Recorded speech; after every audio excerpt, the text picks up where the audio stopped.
죄악에 물든 영혼들을 주께서 피로 씻으시네. 지금도 그 흐르는 그 피에 눈보다 더 희게 씻으라. 예수 그리스도의 보혈이 우리에게 영원한 속죄를 이루사 하나님, 우리의 모든 죄가 예수 안에서 용서받게 하시고 하나님의 은혜로 자녀 삼아 주실 뿐만 아니라 영원한 그 언약을 파기하지 아니하시는 그 예수의 속죄의 피를, 그 은혜를 찬송합니다. 너희가 목욕한 자다. 그러니 손발밖에 씻을 필요가 없다. 우리는 여전히 넘어지고 자빠집니다. 예수의 보혈, 그 보혈 의지합니다. 그 보혈이 오늘도 나를 씻으사 깨끗하고 정결케 하시니 너무나도 감사를 드립니다. 아버지, 이 시간 말씀하시고 오늘 말씀 속에서 우리에게 주시는 그 의미를, 하나님의 음성을 듣게 하여 주옵소서. 예수님 이름으로 기도드립니다. 아멘. 할렐루야. 2026년 3월 20일, 벌써 3월달이 20일입니다. 금요일 사순절 5주차 27일째 되는 날, 예레미야 34장 7절부터 21절까지 말씀입니다. 예레미야 34장 7절부터 21절. 그때에 바벨론의 왕의 군대가 예루살렘과 유다에 남은 모든 성읍들을 쳤으니 곧 라기스와 아세가라, 유다의 선고한 성읍 중에 이것들만 남았음이더라.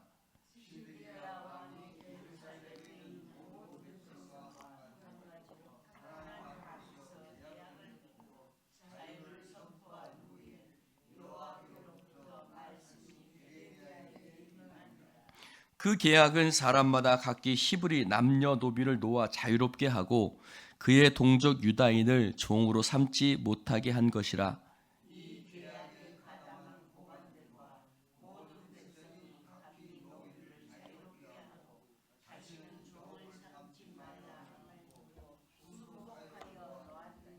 후에 그들이 뜻이 변하여 자유를 주었던 노비를 끌어다가 복종시켜 다시 노비로 삼았더라.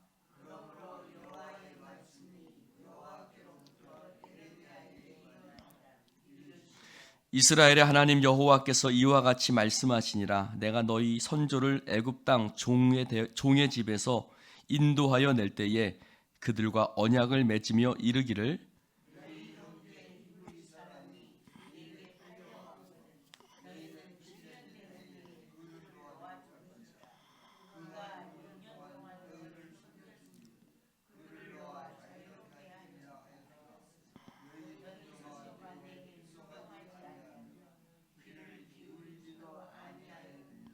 그러나 너희는 이제 돌이켜 내 눈앞에 바른 일을 행하여 각기 이웃에게 자유를 선포하되 내 이름으로 일컬음을 받는 집에서 내 앞에서 계약을 맺었거늘,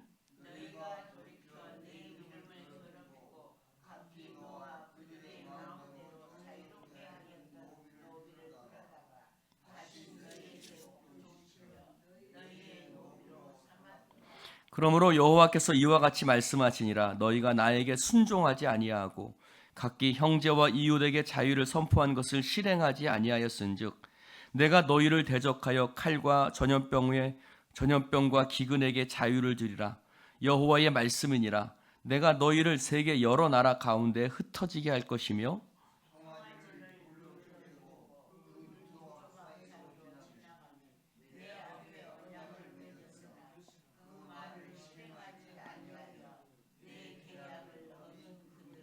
곧 송아지 두 조각 사이로 지난 유다 고관들과 예루살렘 고관들과 내시들과 제사장들과 이 땅 모든 백성을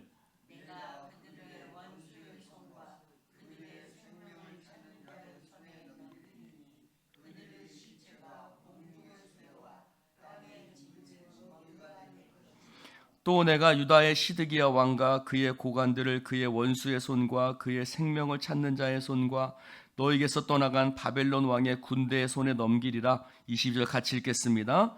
여호와의 말씀이니라. 보라, 내가 그들에게 명령하여 이 성읍에 다시 오게 하리니 그들이 이 성을 쳐서 빼앗아 불사를 것이라. 내가 유다의 성읍들을 주민이 없어 처참한 황무지가 되게 하리라. 아멘. 할렐루야. 참 사람은 간사하지요. 오늘 말씀은 바벨론의 군대가 예루살렘 쳐들어왔습니다. 유다의 모든 성읍들을 공격해 왔습니다. 그래서 두 개의 성, 라기스와 아세가, 이 두 개의 성읍만 남기고 다른 모든 성읍들은 큰 위기에 빠져버린 겁니다. 여러분, 우리는 위기에 빠지면 누구를 찾죠? 하나님을 찾죠. 그래서 시드기야 왕과 이스라엘 백성들이 그 위기 가운데 빠졌을 때 하나님의 말씀을 기억한 거예요. 예레미야의 말씀도 기억했겠죠? 이 말씀이 정말 거짓이 아니었구나, 장난이 아니었구나, 우리 표현처럼 그런 생각을 이제 하게 된 거예요. 그래서 그들의 위기를 벗어나는 방법은 뭐예요? 하나님의 말씀으로 돌아가자. 그 방법으로 바로 예루살렘과 모든 백성들과 시드기야가 언약을 체결한 것이었습니다. 이 언약은 어떤 언약이었냐면 오늘 말씀에도 나와 있는데, 종이 된 동족들, 히브리 민족 중에 종이 된 사람들을 7년째 되는 애, 7년째 되는 애라 무슨 애라 그러죠? 네, 그렇죠. 안식년에 풀어놓아 자유롭게 해라. 그리고 만약에 이제 내가 이 사람들과 이 가족들과 함께 하겠다라고 얘기하면 어떻게 하죠? 기둥에 가서 귀에다가 송곳으로 구멍을 뚫고 내가 영원히 이 집 사람이다 라고 우리말로 귀걸이를 차는 겁니다. 여러분, 귀걸이가 바로 그런 뜻이죠. 나 이 집 평생 사람이다. 네. 할렐루야. 자, 그런 뜻입니다. 그 뿌리는 출애굽기 말씀에 있었어요. 출애굽기 21장 1절부터 6절까지. 여러분, 출애굽기에만 나와 있지 않아요. 어디에도 나와 있냐면 모세가 이스라엘 백성 가나안 땅에 들어가기 직전에 그가 유언처럼 기록해 놓은 말씀, 신명기 말씀이죠. 신명기 말씀에도 또 다시 한번 모세가 다시 한번 확인하면서 기록한 말씀이 바로 그 말씀이었습니다. 신명기에서는 모세가 그 이유를 설명하고 있어요. 왜냐하면 너희도 종 되었던 애굽에 살았다가 하나님께서 너희를 자유케 하셨지 않느냐. 그곳에서 구해내고 너희를 자유케 했으니 이 히브리 민족, 하나님께서 자유케 하신 민족을, 하나님께서 자유케 하신 사람을 다시 종으로 삼으면 안 되지. 그러니 7년째 되는 안식년에는 풀어놓아 자유롭게 하라. 그뿐만 아니라 모세는 그 사람으로 인해서 네가 복을 받았으니까 돌아갈 때 후히 줘라. 후히 줘서 그 사람이 여러 가지 것들을, 물건을, 재산을 갖고 나아갈 수 있도록 해라 라는 것이었어요. 하나님께서 너희를 속량하셨듯이 너도 내 형제들을 속량해 주어라, 자유케 주어라 라고 모세는 다시 한번 확인해서, 여러분 왜 확인했을까요? 이스라엘 백성들이 안 거죠. 이 민족을 안 거예요. 이 민족은 잊어버리는 거예요. 잊어버리나요? 사실 잊어버린다는 말씀보다는 이익하고 연관이 돼 있으니까 하나님의 말씀을 자기 이익과 배반되면 버려버리는 그런 민족이었던 거예요. 즉, 이 언약을 다시 백성들과 맺었다는 것은 그 말씀이 지켜졌다는 거예요? 안 지켜졌다는 거예요? 안 지켜졌다는 거예요. 오랜 시간 동안 그 말씀이 지켜지지 않았어요. 그래서 다시 그것을, 위기를 느낀 그들은 바벨론 군대가 쳐들어와서 예루살렘 성을 둘러싸고 막 다 공격해 오니까 막 안 되겠다, 우리가 하나님 말씀으로 돌아가자. 위기를 느낀 그들은 다시 하나님의 말씀을 지키자 라는 그 방법 중에 하나가 뭐였냐면 그 언약, 안식년에 히브리 민족을 돌이키는, 자유케 하는 그것을 지켰는데 하나님의 진노를 누그러뜨리자 라는 것이었는데, 근데 한 1년쯤 지났을 때 애굽의 군대가 이렇게 움직이기 시작하는 거예요. 그러니까 바벨론 군대가 예루살렘 성을 둘러싸고 있다가 애굽의 군대가 이렇게 오니까 바벨론 군대가 살짝 물러난 거예요. 그 포위를 풀었던 거예요. 그 위기가 벗어난 거예요. 위기가 벗어나자마자 도돌이표 되돌아가 버렸어요. 그래서 어떻게 했어요? 풀어주었던 히브리 자기 그 종족들, 노예들을 다시 끌고 오는 거예요. 여러분, 노예로 삼았다는 것은 그 사람들이 어떤 사람이었다는 거예요? 힘 있는 사람이었겠죠. 부요한 사람들이었겠죠. 그러니까 그 부요함과 힘과 권력이 있는 거예요. 그래서 풀어주었던 그들을 다시 끌고 온 거예요. 다시 끌고 온 거예요. 참, 사람들이 그렇습니다. 우리도 조금 살만하면 이스라엘 백성들 같이 하나님 말씀을 떠나버리는 거죠. 잠시 상황이 좋아지자 언약을 지키지 않고 하나님의 말씀을 저버린 거예요. 이에 대한 하나님의 책망이 16절에 나와 있어요. 뭐라고 그래요? 너희들이 뜻이 변하여 내 이름을 더럽혔다라는 거예요. 뜻이 변했다는 말은 되돌아간다는 말이에요. 되돌아갔다. 즉 너희들이 하나님 앞에서, 하나님의 성전 앞에서, 내 이름 앞에서, 하나님 앞에서 한 언약을 무시하고 자신들의 목표가 이루어지자 다시 예전 상태로 돌아간 거예요. 이들에게 하나님은 어떤 하나님이에요? 자신의 주인 되시고 하나님을 경외하는 그런 두려워하는 하나님이 아니라 이들에게 하나님은 무당의 신 같은 거예요. 이용하는 거죠. 내게 축복 주면 그런 하나님이시지 그들의 주인으로 삼은 하나님은 아니었던 거예요. 그래서 하나님이 뭐라고 말했어요? 너희들이 내 이름을 더럽혔다. 뜻이 변하여 내 이름을 더럽혔다. 내 이름으로 한 맹세가 헛되어 버렸다. 여러분, 그들이 하나님을 알았던 자들이에요. 하나님을 말씀을 알았고 하나님이 어떤 분이신지를 알았어요. 그러다 그들은 상황이 좋아지자 돌아가 버린 거예요. 하나님의 진노가 임합니다. 17절에 너희가 그들에게 자유를 선언하지 않았다. 이제 하나님께서 이스라엘 백성들을 향해서 자유를 선포하셨다 그랬어요. 내가 너희들에게 자유를 주리라. 그래서 그 자유를 준 것은 뭐예요? 하나님께서 너희들이 그 이스라엘 백성들에게 자유를 선언하지 않았듯이 나는 너희들에게 자유를 선언한다. 자유를 선언한다는 게 뭐죠? 로마서 1장 24절에 나와 있어요. 로마서 1장 24절, 하나님께서 그들의 마음이 정욕대로 더러움에 내버려 두는 거예요. 하나님이 그들을 당신의 은혜로 붙드시지 아니하고 하나님이 내버려 두시는 거예요. 여러분, 탕자가 아버지 집을 떠날 때 아버지가 어떻게 하죠? 내버려둬요. 네가 한번 살아봐라.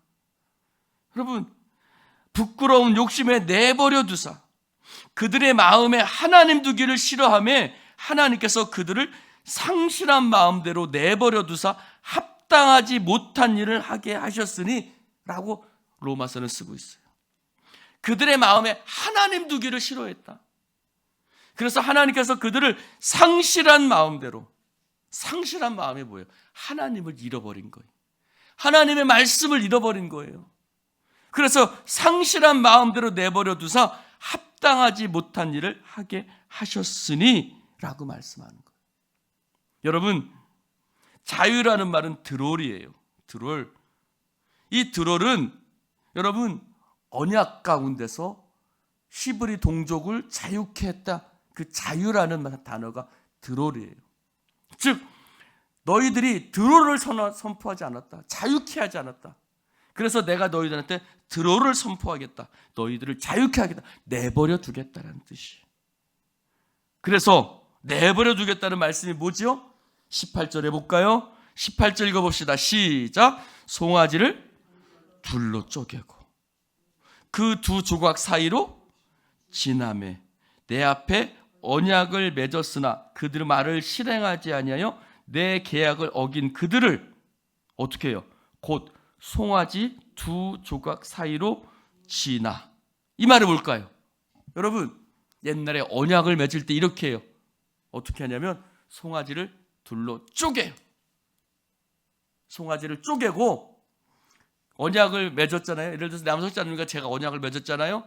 그러면 언약을 맺으면 그 언약 맺은 사람이 둘이 그 송아지 둘로 쪼갠 사이를 왔다 갔다 해요. 지나가요. 이 말이 무슨 뜻이죠? 너 언약을 나하고 한 약속을 안 지키면 이 송아지처럼 쪼개질 것이다. 그런 뜻이에요. 그래서 하나님 뭐라고 말씀하시면 너희가 내 언약을 지키지 않았으니 이 송아지를 쪼개듯이 내가 너희들을 어떻게 할 것이다? 바벨론의 포로로 보낼 것이다. 바벨론 왕이 다시 쳐들어올 거야. 그래서 너희들은 바벨론의 포로로 끌려갈 것이다 라고 말씀하고 있는 것입니다. 여러분, 그들은 하나님을 두려워하지 않았어요. 하나님을 업신여겼어요. 하나님의 이름을 더럽혔어요. 순종하지 않았어요. 여기 두 가지 말씀을 우리가 한번 생각해 봅시다. 하나는 마태복음 3장 5절에서 8절 말씀. 마태복음 3장 5절에서 8절 말씀. 이때 예루살렘과 온 유다와 요단강 사방에서 다 그에게 나와 자기들의 죄를 자복하고 요단강에서 그에게 세례를 받더니 세례 요한이 이렇게 얘기합니다. 많은 베르새인과 사두개인이 세례 베풀어 오는 것을 보고 이르되 독사의 자식들아 누가 너희를 가르쳐 임박한 진노를 피하라 하더냐. 그러므로 회개에 합당한 열매를 맺어라. 할렐루야. 회개에 합당한 열매를 맺어라. 여러분, 로마서에도 말하고 있죠. 그들이 하나님 앞에 합당하지 못한 일을 하겠다는. 하나님의 백성이면 하나님의 백성답게 합당한 일을 해야 돼요. 할렐루야. 여러분, 우리가 하나님의 백성입니다. 예수 그리스도로 말미암아 하나님의 자녀가 되었습니다. 아따 아멘 좀 하시오. 아멘이요 노멘이요. 우리가 하나님의 자녀가 됐어요. 그러면 하나님의 자녀답게 하죠. 여러분, 제가 목사예요. 제가 목사인데 우리 예담이가 우리 예은이가 나가서 사는데 맨날 나쁜 소리만 들려. 예담이가 나가서 사기를 쳤더라. 예담이가 나가서 술 먹고 경찰서에 들어갔더라. 예은이가 교회 와서 봉사는 안 하고 어쩌다가 한 번씩 와서. 그러면 사람들이 묻겠죠. 목사님, 예은이는 어디 갔습니까? 글쎄요, 모르겠습니다. 해외여행 갔는지도 모르겠습니다. 그럼 어떨까요? 제 명예가 더럽혀지겠죠. 아이고, 목사 딸이 돼가지고, 목사 아들이 돼가지고, 이거, 저것들, 합당하지 못한 거죠. 여러분, 우리는 하나님의 자녀인 줄로 믿습니다. 그러면 회개에 합당한 열매를, 우리가 하나님의 자녀로서 돌이켜 하나님의 앞에 합당한 열매를 맺어야 될 줄로 믿습니다. 또 하나의 의미가 있어요. 언약을 맺을 때 어떻게 한다 그랬죠? 송아지를 둘로 쪼개고 그 사이를 지나가요. 언약을 지키지 않으면 또 이렇게 쪼개질 거예요. 자, 절 보세요, 여러분. 갈멜산에서 하나님께서 엘리야가 기도할 때 하나님께서 어떻게 응답하시죠? 불로 응답하시죠. 근데 거기서 더 위대한 것은 불로 응답하셨다는 것보다 그 불이 어디로 떨어졌냐면 바로 제물로 떨어졌다는 사실은 또 위대하다고 얘기해요. 왜요? 그 불이 어디로 떨어져야 되죠, 여러분? 이스라엘 백성 가운데 떨어져야 돼요. 아합왕에게 떨어져야 돼요. 왜? 그들이 하나님의 말씀을 지키지 않았거든요. 하나님의 말씀을 지키지 않게 돼 하나님의 진노의 불이 재물에게 떨어져야 될 게 아니라 바로 이스라엘 백성들 가운데 떨어져야 돼요.